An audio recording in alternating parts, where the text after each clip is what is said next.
한 주간 잘 지내셨습니까? 이번 시간은 이제 공인중개사법령 및 중개실무의 예상 문제집 마지막 시간이 되겠습니다. 오늘은 이제 교재 문제집 334쪽부터 하겠습니다. 이번 시간에 공부할 문제풀이는 주거용 건물에 대한 임대차 계약이 체결되었을 때 임차인을 특별히 보호해주기 위해서 만든 임대차 보호법, 주택임대차보호법 공부하고 연속해서 상가 건물에 대한 임대차보호법 이렇게 보겠습니다.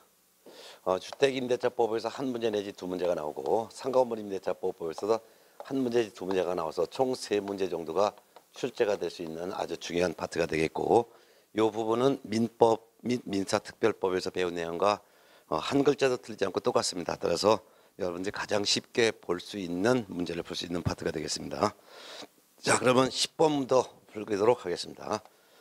이론은 이제 민법에서 하도 정리를 많이 했기 때문에 저도 정리를 많이 해드렸죠. 그래서 이론 정리할 건 없을 것 같습니다. 바로 이제 문제 풀겠습니다. 10번. 주택임대차보호법에 관한 설명인데요. 틀린 것은 1번. 이 법은 주거용 건물의 임대차에 관해서 민법의 특례를 규정함으로써 국민의 주거생활 안정을 보장함을 목적으로 제정됐죠. 1981년도에 제정돼서 지금까지 시행되고 있는 법이 되겠습니다. 맞죠? 2번 주거용 건물의 전부에 또는 일부에 대하여 임대차에 관해서 적용합니다. 맞습니다. 3번. 이 법은 그 임차주택의 일부가 주거 외의 목적으로 사용되는 경우에도 적용되죠. 중요한 질문이죠. 맞습니다. 4번. 주택에 등기를 하지 아니한 전세계약에 대해서도 적용합니다. 이와 같은 등기되지 않은 그런 전세금만 준 전세계약을 우리는 채권적 전세라고 하죠. 이 경우 전세금은 임대차의 보증금으로 하죠. 맞습니다. 5번 질문. 주택임대차 계약을 서면으로 체결할 때는 국토교통부 장관이 서식을 정하여 권고하고 있는 주택임대차 표준계약서를 우선적으로 사용한다. 다만 당사자가 다른 서식을 사용하기로 합의한 경우에는 그러하지 않는다. 언뜻 보면 맞는 것 같지만 틀린 질문이죠. 그래서 국토교통부 장관이 아니라 법무부 장관입니다. 참고적으로 공인중개사법령에서는 개업 공인중개사가 작성하는 거래계약서의 표준이 되는 서식을 국토교통부 장관이 정하여 사용을 권장할 수 있다라는 규정을 두고, 공인중개사법령에서는 거래계약서의 표준 서식이 정해져 있지 않습니다. 그렇지만 주택임대차보호법에서는 주택임대차 계약을 서면으로 체결할 때는 법무부 장관이 서식을 정하여 권고하는 주택임대차에 대한 표준 임대차 계약서를 우선적으로 사용하는데, 다만 당사자 간의 다른 서식을 사용하기로 합의한 경우에는 그러지 않죠. 정답은 5번입니다. 국토교통부 장관이 아니라 법무부 장관이죠.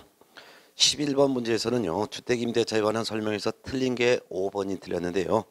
5번이 틀린 이유는 일시 사용을 위한 임대차임이 명백한 경우에도 적용된다. 그렇지 않습니다. 일시 사용을 위한 임대차임이 명백한 경우, 예를 들면 민박이나 콘도 빌리는 경우죠. 이와 같이 휴가철에 민박 콘도 빌리는 경우에는 주임차법은 적용되지 않습니다. 정답은 5번이죠. 그 다음에 12번 문제. 주택임대차보호법에 규정된 대항력에 관한 설명이다. 틀린 것은 1번. 임대차는 그 등기가 없는 경우에도 임차인이 주택의 인도와 주민등록, 이 두 가지를 우리는 대항력권이라고 하는데, 주택의 인도와 주민등록을 마칠 때는 그 다음 날부터 제3자에 대해서 효력이 생긴다. 맞죠?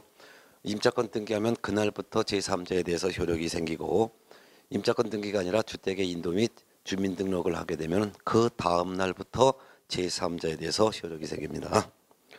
그 다음에 이제 맞고요. 2번 질문. 임차인이 전신고를 한 때는 주민등록이 된 것으로 봅니다. 맞습니다. 근데 이 경우 전신고는 전신고서가 행정청에 도달한 때를 의미하는 것이 아니라 전신고서가 전신고서를 제출했을 때 행정청이 이 전신고서를 수리하였을 때를 봅니다. 그래서 전신고서가 행정청에 도달했을 때가 주민등록이 된 것으로 보는 것이 아니라 전신고서를 행정청이 수리하였을 때 주민등록이 된 것으로 봅니다.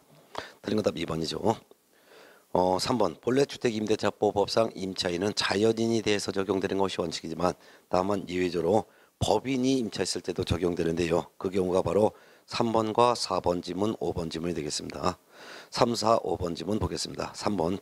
주택도시기금을 재원으로 하여 저소득층 무주택자에게 주거 생활 안정을 목적으로 전세 임대 주택을 지원하는 법인이 주택을 임차한 후 지방자치단체 또는 그 법인이 선정한 입주자가 그 주택을 인도받고 주민등록을 마쳤을 때는 그 다음 날부터 제3자에 대해서 효력이 생긴다.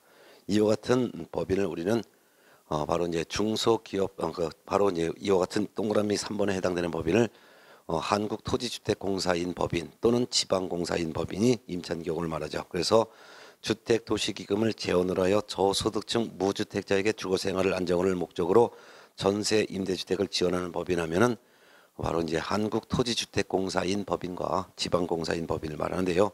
이 같은 법인체가 그 주택을 임차하여 이 법인이 선정한 입주자가 그 주택을 인도받고 주민등록을 마치면 그 다음 날부터 이와 같은 법인 제3자에 대해서 효력이 생기죠. 뿐만 아니라 이제 4번 질문 중소기업 법인도 적용되는데요. 바로 4번입니다. 중소기업 기본법 2조에 따른 중소기업에 해당되는 법인이 소속 직원의 주거용으로 주택을 임차한 후 그 법인이 선정한 직원이 해당 주택을 인도받고 주민등록을 마쳤을 때도 역시 그 다음 날부터 제3자에 대해서 효력이 생깁니다. 맞죠? 5번 우이사의 경우 임대차가 끝나기 전에 그 직원이 변경된 경우에는 그 법인이 선정한 새로운 직원이 주택을 인도받고 주민등록을 마친 때는 또한 제3자에 대해서 효력이 생깁니다. 옳은 점이 되겠죠. 틀린 것은 2번이 되겠습니다. 13번 문제가 중요한 문제가 되겠는데요. 13번 보겠습니다. 개공이 주택 임대차 계약을 중개하면서 묵시적 갱신 즉 법정 갱신에 대해서 설명한 내용이다. 옳은 것은 1번 임대인이 임대차 기간이 끝나기 6개월 전부터 1개월 전까지 기간에 임차인에게 갱신 거절의 통지를 하지 아니한 때는 그 기간이 끝난 때는 전 임대차와 동일한 조건으로 다시 임대차한 것으로 보죠. 맞습니다. 정답은 1번이 돼요. 2번 임차인이 임대차 기간 끝내기 6개월 전부터 1개월 전까지 기간에 임대인에 대해서 갱신 거절 통지하지 않았을 때든 그 기간이 끝난 때 전 임대차와 동일한 조건으로 다시 임대차한 것으로 본다. 여기서는 기간이 틀렸죠. 임차인이 이와 같은 통지를 하지 않은 경우는 임대차 기간 끝나기 1개월 전까지입니다. 6개월 전부터 1개월 전까지가 아니라 임차인이 임대차 기간이 끝나기 1개월 전까지 이와 같은 갱신 거절 통지를 하지 않았을 때 묵시적 갱신되는 거죠. 그 다음에 3번 묵시적 갱신된 경우 임대차 존속기간은 1년으로 보는 것이 아니라 2년으로 보고 4번 계약이 묵시적으로 갱신된 경우 임대인은 언제든지 임차인에 대해서 계약 해지를 통지할 수 있다. 아니죠. 임차인이 언제든지 묵시적 갱신의 해지를 통지할 수 있죠. 5번 묵시적 갱신의 해지 통지에 따른 해지 효력은 그 통지를 받은 날로부터 6월이 지나면 발생하는 것이 아니라 3월이 지나면 효력이 발생하죠. 특히 주의할 것은 묵시적 갱신 사유가 있다 하더라도 임차인이 이기의 차임을 연체하는 등 임차인으로서의 의무를 현저히 위반했을 때는 묵시적 갱신은 인정되지 않는다는 것도 같이 알아두시기 바랍니다. 정답은 1번입니다. 자, 그 다음에 14번 문제요. 여러분 직접 풀어보시고 15번 문제도 여러분 직접 풀어보시기 바랍니다. 14번과 15번은 방금 전에 풀었던 13번 문제의 연속과 똑같은 내용의 문제입니다. 자, 그 다음에 16번 문제를 보겠습니다. 개공이 주택의 임대차를 중개하면서 주택임대차보호법에 관해서 설명한 내용이다. 틀린 것은 1번 임대차는 그 등기가 없는 경우에도 임차인이 주택의 인도와 전입신고를 마친 때는 그 다음 날부터 제3자에 대해서 효력이 생기는 거 맞고요. 2번 다가구형 단독주택을 임차한 임차인이 대항력을 취득한 후 나중에 동주택이 다세대주택으로 변경되면 임차인이 이미 취득한 대항력은 상실하게 된다가 아니죠. 다가구 주택일 때 대항력권 갖추어 대항력을 취득했는데 나중에 그 다가구 주택이 다세대주택으로 변경된 사실만으로는 종전에 취득한 대항력이 상실되는 것은 아니고 대항력은 그대로 유지가 됩니다. 틀린 거 답 2번이죠. 3번 주택의 소유자는 아니지만 적법한 임대 권한을 가진 사람과 임대차 계약을 체결한 임차인이 있죠. 어떤 경우냐면 아직 아파트 분양권자지만 건설사로부터 소유권 이전 등기를 받지 못한 상태에서의 분양권자가 되겠습니다. 이 같은 분양권자는 아직 주택의 소유자는 된 건 아니죠. 주택의 소유자는 바로 이제 건설사가 돼 있으니까. 그렇지만 적법한 임대 권한을 가졌기 때문에 이것이 분양권을 가진 사람과 임대차 계약을 체결한 임차인도 주택임대차보호법에 의한 보호를 받을 수가 있습니다. 맞죠? 4번 주택 임대차로서 우선 변제권을 취득한 것처럼 외관을 갖췄을 뿐, 즉 대항력권과 그다음에 주택의 인도만 받았을 뿐 실제 주택을 주거용으로 사용 수익할 목적을 갖지 아니한 계약은 무효죠. 따라서 대항력을 부여할 수가 없습니다. 맞고 5번 처음 임대차 계약을 체결할 당시에는 보증금이 많아서 주임차법상의 소액 임차인에 해당되지 않았어요. 그렇지만 그 후에 정당하게 보증금을 감액하여 소액 임차인에 해당되었다면 이때부터는 소액 임차인으로서 보호를 받을 수가 있겠습니다. 맞습니다. 인데 주의할 것은 맨 처음에는 보증금이 많아서 소액 임차인이 아니었는데 나중에 보증금을 감액해서 소액 임차인이 되었을 때 소액 임차인으로 최우선 배당을 받기 위해서는 그 보증금 감액이 경매 등기 전에 소액 임차인으로 감액되어야지만 소액 임차인으로 보호받는 것이지 경매 개시 결정 등기가 된 이후에 보증금을 감액하여 소액 임차인이 되는 것은 인정하지 않는다는 것도 꼭 주의해서 알아두셔야 합니다. 정답은 2번이 되겠죠. 17번 문제 여러분이 그냥 직접 풀어보는 걸로 하시고요. 그 다음에 18번 문제에서는 틀린 것만 보겠습니다. 18번 문제 주택임대차법상 임차인의 대항력에 관한 설명 중에서 틀린 것은 바로 5번이 틀렸는데요. 선순위 저당권이 설정된 주택의 입주와 주민등록을 마친 임차인은 그 동주택의 경매 시 보증금을 회수하지 못한 때에도 임대차 존속을 주장할 수 있다? 네, 없죠. 선순위로 저당권, 근저당권, 담보가 등기, 가압류 등기 요 네 가지가 임차인보다 선순위로 설정됐다면 나중에 동주택이 경매됐을 때 임차인은 보증금을 회수하지 못했다 하더라도 경락인인 매수인에게 임차권을 주장할 수 없습니다. 그렇기 때문에 임대차의 존속을 주장할 수 없는 것이죠.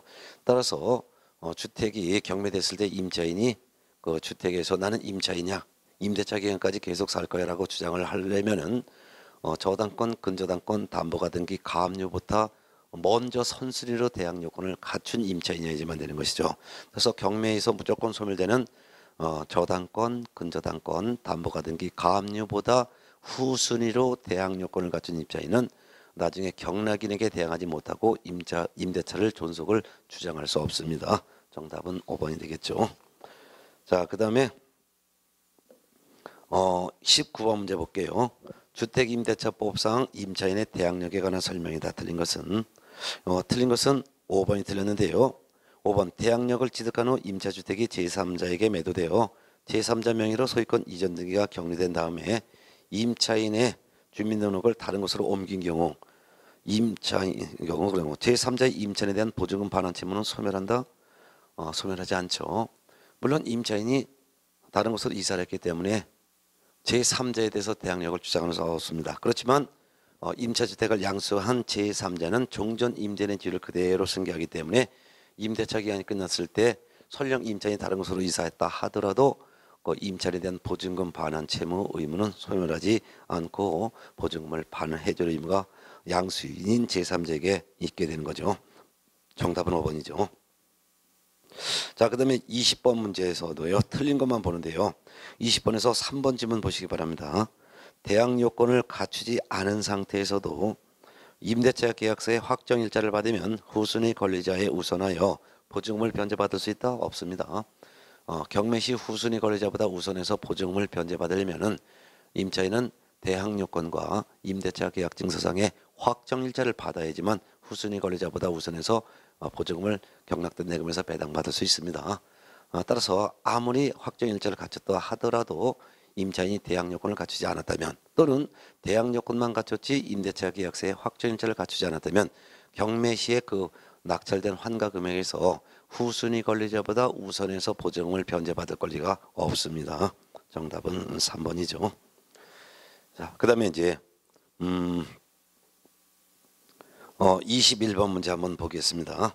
주택임대차법상 우선 변제권에 대한 기술 중에서 타당한 것은 1번 대항 요건을 갖춘 임차인은 임대차 계약 증서상에 확정일자를 받지 않더라도 동주택 경매 또는 공매할 때 임차주택의 환가 대금에서 후순위 권리자나 그 밖의 채권자보다 우선해서 보증금을 변제받을 권리가 있다? 없다 그랬죠. 경락단 대금에서 후순위 권리자보다 우선해서 보증금을 변제받으려면 대항 요건과 확정일자를 다 충족하고 있어야지만 후순위 권리자보다 우선해서 보증금 배당받을 수 있습니다. 2번 임차인은 임차주택을 양수인에게, 즉 양수인이라는 것은 낙찰자인데요. 인도하지 않더라도 동주택의 경매 시 위 일에 따른 보증금을 받을 수 있다? 없습니다. 대항 요건과 확정일자를 갖춘 임차인이 임대차 계약서의 확정일자를 받았을 때 나중에 후순위 권리자보다 우선해서 보증금을 변제받기 위해서는 일단 배당 요구 종결까지 법원에 배당 요구해야 되고 또한 이 임차주택을 매수인인 양수인 즉 낙찰자에게 인도해야지만 보증금을 받을 권리가 있습니다.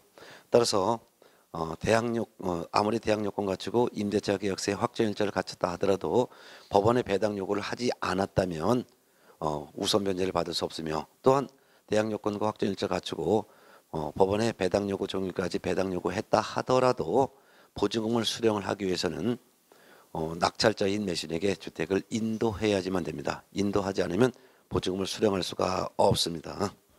3번 우선 변제의 순위와 보증금에 대해서 이의가 있는 이해관계인은 경매법원이나 체납처분 중에 이의를 신청할 수가 있습니다. 맞습니다. 정답은 3번.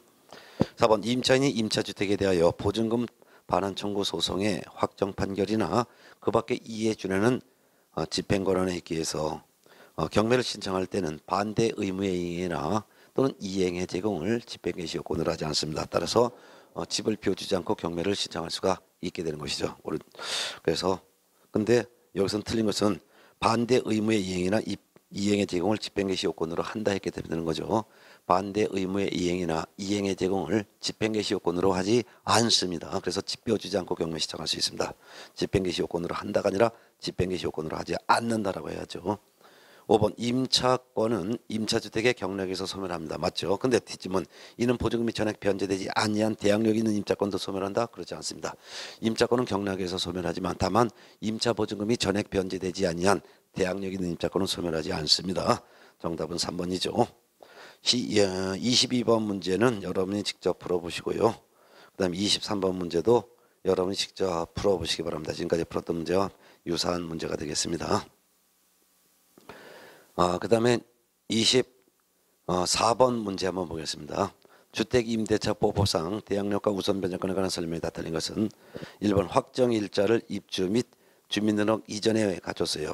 즉 확정일자를 먼저 갖추고 나중에 대항력권을 갖췄다 그 말이죠. 이런 경우 우선변제적 효력은 주택의 입주와 주민등록을 마친 다음 날을 기준으로 한다. 자 여기서 네, 맞죠. 그래서 확정일자를 먼저 받고 나중에 대항요건을 갖췄을 때 우선변제적 효력은 대항요건 갖춘 그 다음 날부터 우선변제권이 발생하는 거 맞죠. 2번 경매 신청 등기 전에 동법 소정의 대항력을 갖춘 임차인은 보증금 중 일정액을 다른 담보물권자보다 우선해서 변제받을 권리가 있지요. 맞죠. 예. 그 경매 등기 전에 대항요건만 갖춘 소액 임차인은 낙찰된 대금의 2분의 1 범위 안에서 보증금 중 일정액을 선순위 물권자보다도 우선해서 배당받을 수 있는데 이를 최우선 변제권이라고 하죠. 옳은 점이 되겠습니다. 그래서 우선 변제권과 최우선 변제권을 꼭 구분해서 알아두시기를 바라는데요. 우선 변제권은 대항요건과 확정일자를 갖추면 경락된 대금에서 보증금 전부를 후순위 권리자보다 우선해서 변제받을 권리가 있는 것이고요. 최우선 변제권은 경매 등기 전까지 대항요건만 갖춰놓고 확정일자를 받았거나 안 받았거나 상관없이 경매 등기 전까지 대항요건 갖춘 소액 임차인은 경락된 대금의 2분의 1 범위안에서 보증금 중 일정액을 선순위 권리자보다도 우선해서 배당받을 수가 있죠. 그래서 맞습니다. 1번은 우선변제권, 2번은 최우선 변제권 개념이죠. 3번 임차주택의 경매 또는 공매 시 임차인이 환가대금액으로 보증금을 수령하기 위해서는 배당요구 종기일까지 배당요구해야 되죠. 맞고 또한 이 주택을 매수인인 낙찰자에게 인도해야지만 보증금을 수령할 수 있다는 것도 알아둬야 되겠죠. 맞고요. 그 다음에 4번 임차 보증금 반환 소송을 제기해요. 즉 임차 보증금 반환소를 통하여 집행권한에 의해 그 말은 판결문을 받아서 동주택의 경매를 신청하는 임차인이 환가대금 즉 낙찰대금에 의해서 보증금을 수령하기 위해서는 배당요구 종기까지 배당요구를 해야 된다? 아닙니다. 본래 임차인은 배당요구 종기까지 배당요구를 해야지만 배당에 참가할 권리가 있지만 다만 임차권 등기 명령에 따른 임차권 등기가 됐거나 또는 임차권 등기가 됐거나 또는 경매를 신청한 임차인은 배당요구 종기일까지 배당요구를 전혀 하지 않아도 당연히 배당받을 권리가 있습니다. 따라서 배당요구하지 않아도 됩니다. 정답은 4번이죠. 따라서 정락된 대금에서 배당받을 사람은 원칙적으로 배당요구 종기일까지 배당요구해야 되나 등기된 권리자와 경매 신청한 사람은 배당요구하지 않아도 당연히 배당받을 수가 있으므로 배당요구할 필요가 없죠. 틀린 거 답 4번이었고요. 5번 임차주택의 경매 또는 공매 시 임차인이 환가대금으로부터 보증금을 수령하기 위해서는 임차주택을 양수인 즉 낙찰자에게 인도해야지만 보증금을 수령할 수 있죠. 맞죠? 정답은 4번입니다. 그 다음에 25번 문제인데요. 주택임대차보호법상 소액 보증금의 우선 변제에 관한 설명이 다 틀린 것. 소액 보증금의 우선 변제라는 것은 최우선 변제를 말하는데요. 틀린 것은 5번이 틀렸습니다. 선순위 저당권 설정일이 2017년 5번에서 선순위 저당권이 2017년인 서울특별시 소재한 주택에 대하여 보증금이 1억 원 이하인 경우 동주택 경매 시 5천만 원까지는 다른 담보권자보다 우선해서 변제받을 권리가 있다. 틀렸죠. 5천만 원이 아니라 3,400만 원까지인데요. 그 이유가 서울특별시 소재하는 주택인 경우 임대차는 소액 임차인이 되기 위해서는 1억 원까지가 소액 임차인입니다. 그런 경우 낙찰된 대금의 2분의 1 범위 안에서 3,400만 원까지 최우선 변제를 받을 수가 있습니다. 따라서 서울에서 1억 원 이하인 경우에 그리고 선순위 저당권이 2017년도에 설정됐다면 서울은 1억 원 이하까지가 소액 임차인인데 낙찰된 금액의 2분의 1 범위 안에서 3,400만 원까지 최우선 배당받을 수가 있는 것이죠. 5천만 원이 아닙니다. 한 장 넘어가면요. 여러분 그 소액 임차인의 범위를 박스에 정리해놨습니다. 그거 외워두셔야 합니다. 서울은 1억 원 이하인 경우 소액 임차인이고 낙찰된 금액의 2분의 1 범위 안에서 3,400만 원까지 최우선 배당해 줍니다. 주택이 수도권 중 과밀 억제권역에 있거나 또는 인천광역시 내에 있는 주택이라면 8천만 원 이하까지가 소액 임차인에 해당되고 그 낙찰된 금액의 2분의 1 범위 안에서 2,700만 원까지는 최우선적으로 배당받습니다. 선순위 거래자보다도. 또는 인천광역시를 제외한 나머지 광역시 지역에 있는 주택이거나 또는 경기도의 외곽 지역인 경기도 안산시, 김포시, 광주시, 용인시와 그 밖에 세종특별자치시에 있는 주택이라면 6천만 원 이하의 임차인이면 소액 임차인이고 그것도 2천만 원까지는 최우선적으로 배당해 줍니다. 나머지 지역에는 인천광역시라 하더라도 강화군과 옹진군 지역도 그 밖에 기타 지역에 해당되는데요. 이 같은 경우는 5천만 원 이하의 임차인이어야지만 소액 임차인이고 낙찰된 환가 금액의 2분의 1 범위에서 1,700만 원까지 최우선 배당받을 수 있다는 거, 이 금액을 외워두셔야 될 것입니다. 네. 자, 그 다음에 26번 문제는 한번 우리 같이 한번 풀어볼까요? 26번 개업공인중개사가 보증금 1억 2천만 원으로 주택 임대차를 중개하면서 임차인에게 설명한 내용이다. 옳은 것은 1번 주택을 인도받고 주민등록을 마친 때는 확정일자를 받지 않더라도 주택의 경매 시 후순위 거래자보다 우선해서 보증금을 변제받습니까? 아니죠. 후순위 거래자보다 우선해서 변제받으려면 주택의 인도 주민등록이라는 대항 요건도 갖춰야 되고 임대차 계약 증서의 확정일자를 받아야만 됩니다. 2번 주택 소재지가 대구광역시인 경우 보증금 2천만 원에 대해서는 최우선 변제권이 인정된다? 그렇지 않습니다. 최우선 변제권 인정되려면 경매 등기 전까지 대항 요건을 갖춰야 되고 보증금이 소액 임차인이어야지만 낙찰된 환가 대금의 2분의 1 범위 안에서 최우선 배당 받습니다. 근데 대구광역시 같은 경우는 소액 임차인에 해당되려면 6천만 원 이하의 임차인이어야 됩니다. 그런데 26번 문제는 보증금이 1억 2천만 원이죠. 그럼 소액 임차인에 해당되지 않습니다. 소액 임차인에 해당되지 않기 때문에 최우선 변제권 자체가 없습니다. 3번 다세대 주택인 경우 전신고할 때 집원만 기재하고 동호수를 기재하지 않더라도 대항력 인정받습니까? 아닙니다. 다가구 주택과 단독주택은 전신고할 때 집원까지만 전신고하더라도 대항 요건을 갖춘 것이기 때문에 대항력을 인정받습니다. 그렇지만 다세대 주택, 연립주택, 아파트인 경우에는 집원뿐만 아니라 동호수까지 전신고해야지만 대항력 인정받습니다. 4번 질문 대항력을 갖춘 임차인이라도 저당권 설정 등기 이후 증액된 임차 보증금에 대해서는 저당권에 기해 주택을 낙찰받은 경락받은 소유자 즉 내수인에게 대항할 수가 없습니다. 맞습니다.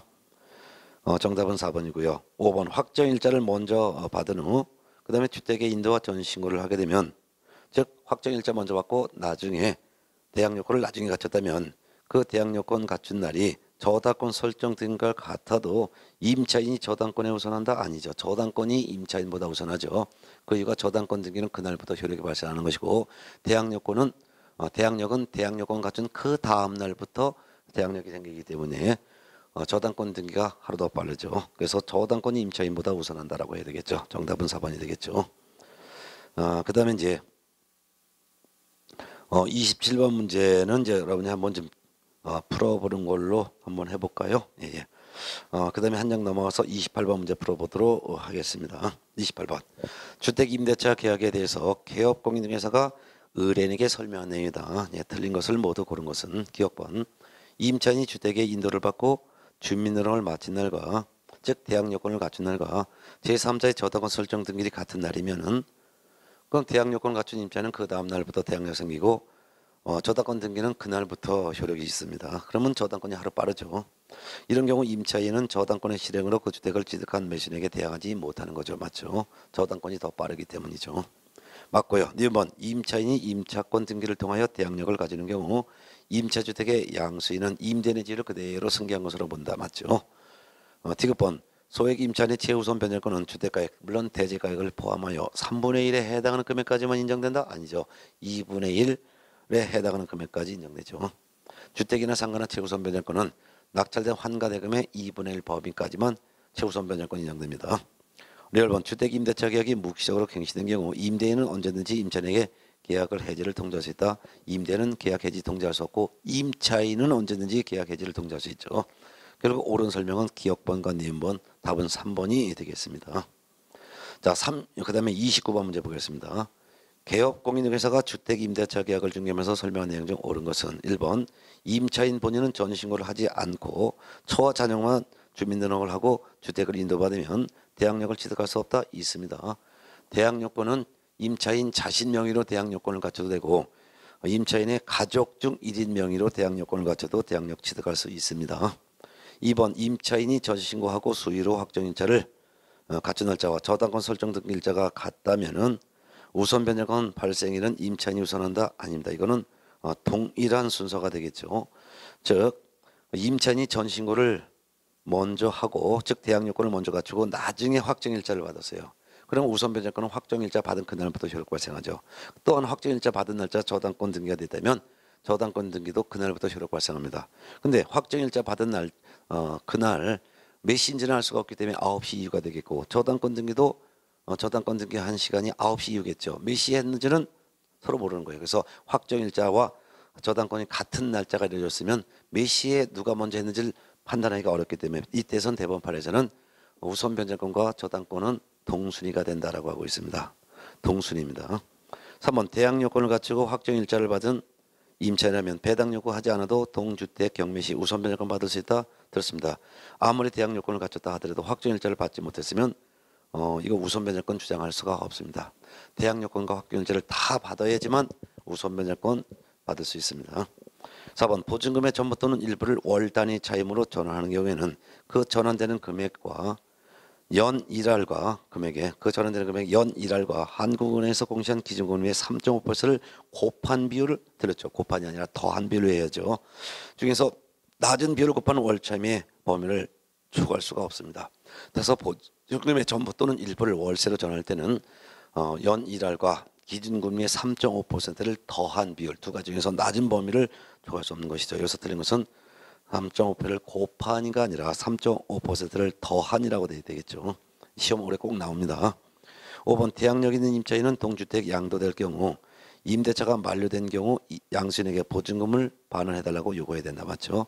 대항력 있는 임차권이 있는 주택이 제3자에게 양도가 됐다면 양수인은 종전 집주인의 권리와 의무를 그대로 승계하기 때문에 임대차가 만료되면 임차인은 주택을 양수받은 새 주인에게 보증금 반환을 요구해야 할 것입니다. 맞습니다. 정답은 5번이 되겠죠. 30번 문제 중요하니까 아까 제가 풀어드린 거 월세로 전환하는 비율에 대한 내용 박스에 있는 내용을 꼭 문제 풀어보시기 바랍니다. 시험에 꼭 나와요. 그 다음에 31번 문제 보겠습니다. 개업공인중개사가 주택임대차 중개를 의뢰받고 주택임대차 보호법에 관해서 임차 의뢰인에게 설명하다 옳은 것은 기준금리가 1.5%인 상태에서 보증금 1억 중에서 6천만 원을 월차임으로 전환되면 월차임인의 상한액은 25만 원이다. 맞습니다. 자, 그러면 이 방금 케이스가 31번 문제에서 주택임대차에서 보증금의 전부 또는 일부를 월차임으로 전환할 때 전환하는 비율은 연 1할하고 기준금리 더하기 3.5%. 요거 두 가지를 비교해서 낮은 범위 내에서만 전환할 수 있습니다. 이 문제에서 기준금리가 1.5%로 줘졌다면 1.5% 더하기 3.5%를 더하면 5%가 되는 거죠. 5%. 그러면 연이라는 10%를 말하는데 10%와 5% 중에서 낮은 범위 내에서 전환하는 거예요. 그러면 보증금 1억 얼마입니까? 1억 6천만 원 중에서 1억 6천만 원 중에서 6천만 원을 월세로 전환되면 6천만 원의 5%, 6천만 원의 5%는 5, 6, 30. 1년에 결국 300만 원이 되는 것이죠. 1년에 300만 원이니까 이걸 12달로 나누면 12개월로 나누면은 이 월로 보면 월세로 하면 25만 원이 되겠죠. 그래서 25만 원이다. 맞습니다. 여기 25만 원까지만 월세로 전환할 수가 있죠. 여기가 상한입니다. 정답은 1번이죠. 2번 소액 보증금 우선 변제의 범위는 지역에 관계없이 기준이 동일하다. 다 다르죠. 서울 같으면 1억 원 이하, 낙찰된 금액의 2분의 1 범위에서 3,400만 원까지. 서울을 제외한 수도권 중 과밀 억제권과 인천광시는 8천만 원 이하. 이 경우에서 낙찰 금액의 2분의 1 범위에서 2,700만 원까지. 인천을 제외한 나머지 광시 지역과 경기도 외곽 및 세종시는 6천만 원 이하여야 되고 낙찰된 금액의 2분의 1 범위에서 2천만 원까지. 그 밖의 적은 5천만 원 이하인 임차인이지만 소액 임차인이고 낙찰된 금액의 2분의 1 범위에서 1,700만 원까지 최우선 배당이 되기 때문에 지역에 따라서 다 기준이 다 다르지요. 예. 3번 2년 미만의 임대차 기간은 2년으로 보기 때문에 여기까지 맞아요. 근데 2년 미만으로 한 임대차는 법적 효력이 없다. 법적 효력이 있습니다. 2년 미만으로 한 임대차는 2년으로 본다. 그렇지만 임차인은 2년 미만으로 정한 기간의 유효를 주장할 수 있다라는 법적 효력이 있습니다. 4번 임대차가 종료되면 임차인의 보증금 반환이 이루어지지 않아도 임대차 관계는 종료된다. 종료되지 않고 존속합니다.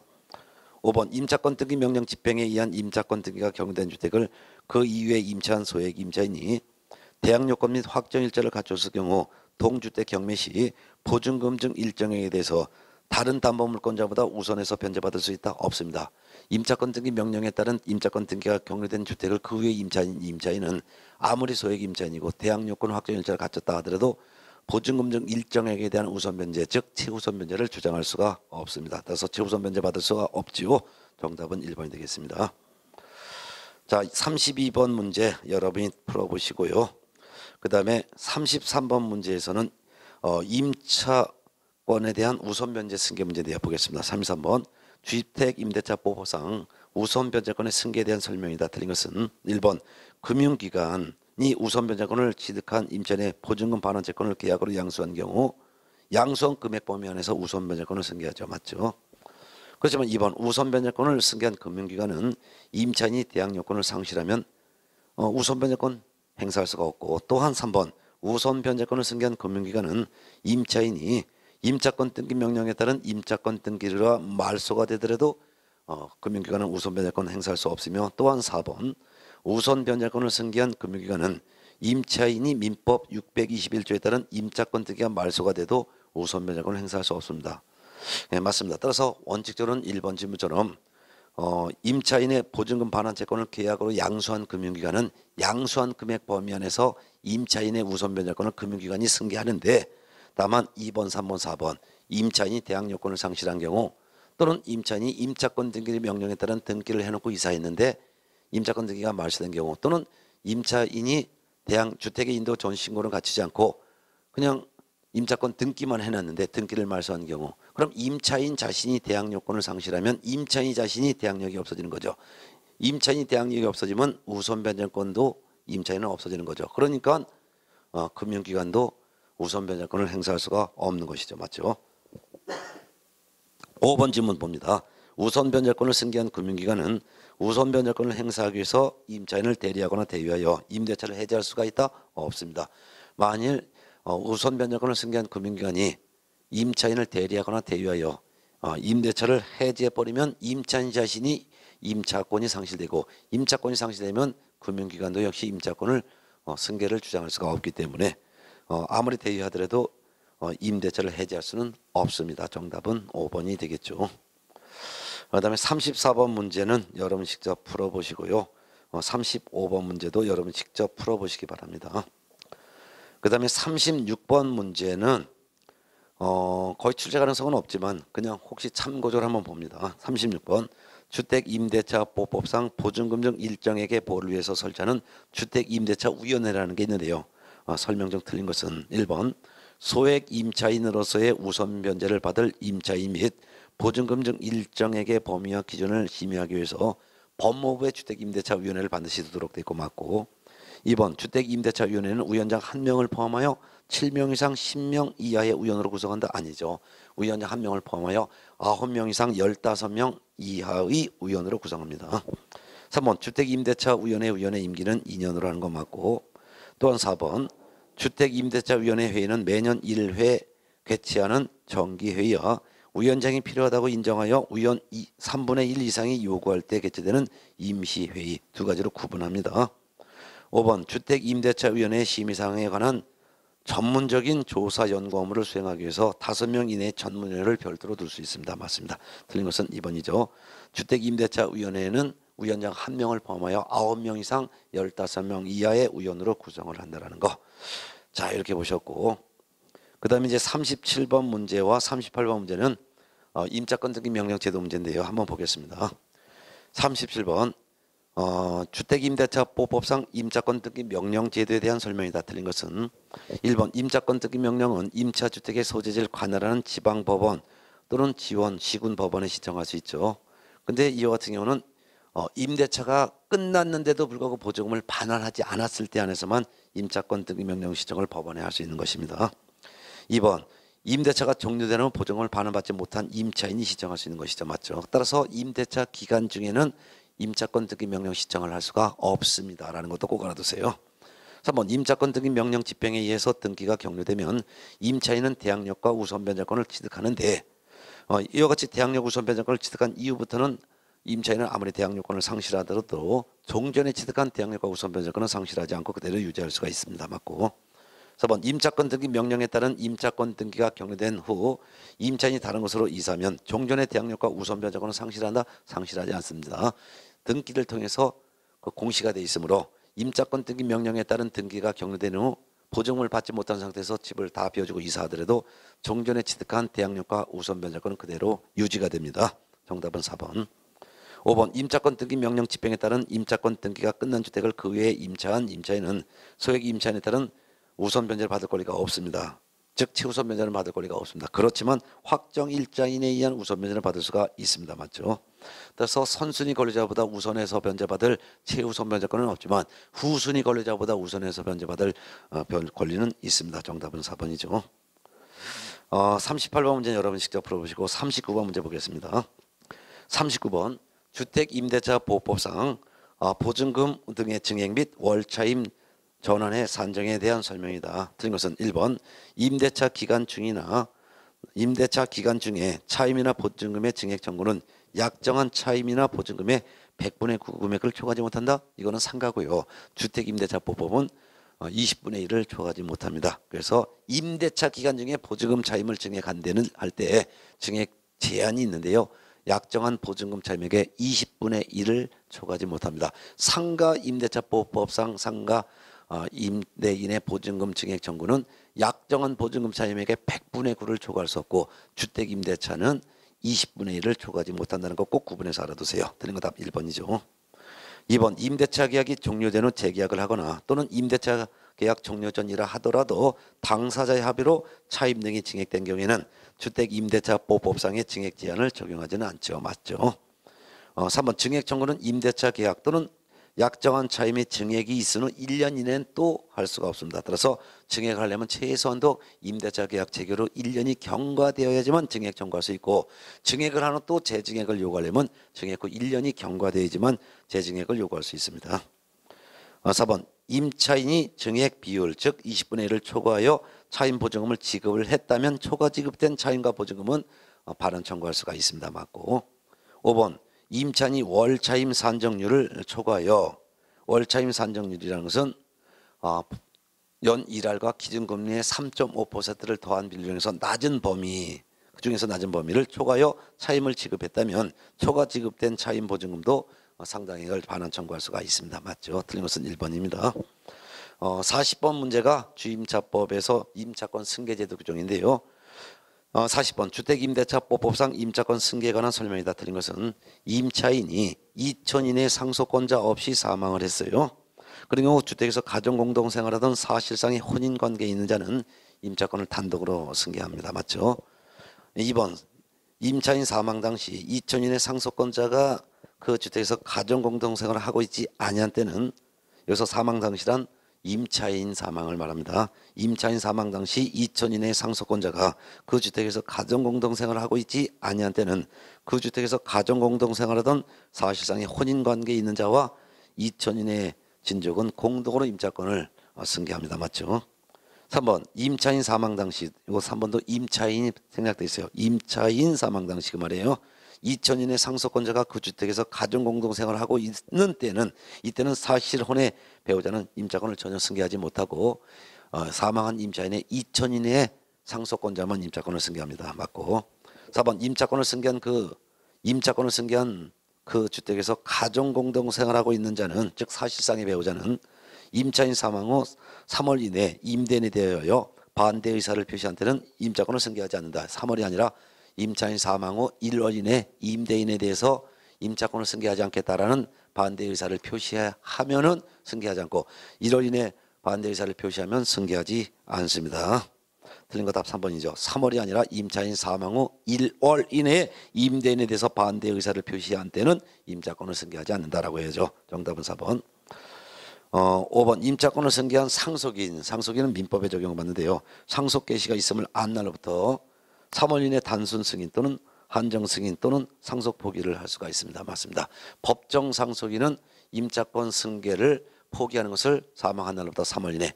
그렇지만 법정 상속인이 아니라 사실상의 배우자가 임차권을 승계했을 때 그 임차권 승계 포기는 임차인 사망 후 한 달 이내 할 수 있다는 거 알아두셔야 되겠죠. 정답은 4번입니다. 자, 41번 문제. 주택임대차보법상 주택임대차 분쟁조정위원회라는 게 있는데요. 주택임대차 분쟁조정위원회에 관한 설명을 다 드린 것은 1번 이 법의 적용을 받는 주택임대차와 관련된 분쟁을 심의하고 조정하기 위해서 대한법률구조공단 지부에 주택임대차 분쟁조정위원회를 둡니다. 그 다음에 2번 분쟁조정위원회에는 위원장 1명을 포함하여 5명 이상 30명 이하의 위원으로 구성하는데요. 3번 공단조정위원회 위원은 공단 이사장이 임명 또는 위촉하도록 되어 있습니다. 4번 조정위원회 임기는 2년으로 하되 2년이 아니라 유일하게 3년으로 하는 게 딱 하나 있습니다. 공인중개사 법령중개실무를 통틀어서 유일하게 위원회 임기가 3년이 하나 있는데, 바로 주택임대차 분쟁조정위원회 조정위원회 임기는 3년으로 하도록 되어 있습니다.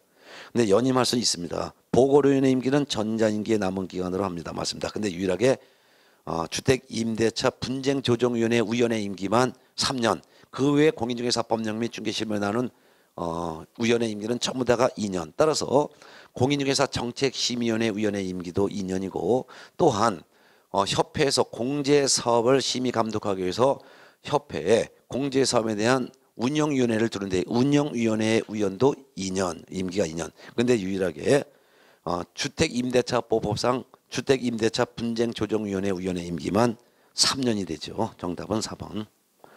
5번 질문. 조정위원회는 분쟁의 효율적 해결을 위해서 3명의 조정위원으로 구성된 조정부를 둘 수가 있다라고 했습니다. 제 맞습니다. 자, 여기까지가 주택임대차보법이고, 상가건물임대차보법은 사실 주택임대차법을 모법을 만들었기 때문에 거의 내용이 동일하고 좀 수월한 문제가 되는데요. 상가건물임대차보법에 대한 내용 문제는 잠시 쉬었다가 풀도록 하겠습니다. 예.